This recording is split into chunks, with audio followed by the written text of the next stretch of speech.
এক তেছালোনিকিয়া 5:6 উত্তৰ পদত লিখা আছে, সকলো বিষয়তে ধন্যবাদ কৰা, কিয়নো তোমালোকৰ প্ৰতি যীশু খ্ৰীষ্টৰ ঈশ্বৰৰ এই ইচ্ছা।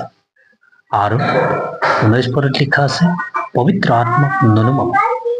প্ৰিয়সকল, বাইবেলত লিখা আছে পৌল আৰু চিলক গ্ৰেপ্তাৰ কৰি জেলত বন্দী কৰা হ'ল আৰু তেওঁবিলাকক দুখন হাত আৰু ভৰি তেওঁবিলাকক বান্ধি গোটেই ৰাতি তেওঁবিলাকক থৈছিলে। কিন্তু তেওঁবিলাক যেতিয়া আৰাধনা স্তুতি কৰিলে, তেতিয়া স্বৰ্গৰ পৰা শক্তি আহি, পবিত্ৰ আত্মাৰ শক্তি আহি গোটেই জেলত, বন্দীশালত ভূমিকম্প আনিলে আৰু এই ভূমিকম্পৰ দ্বাৰা সকলো বন্ধন মুকলি হ'ল। ঠিক সেইদৰে যেতিয়া আমি আমাৰ সমস্যাত, আমাৰ নিৰাশাত, আমাৰ বেয়া চিটুৱেশ্যন আমি ঈশ্বৰৰ আৰাধনা কৰোঁ, ঈশ্বৰে আমালৈ শক্তি পঠাই দিয়ে।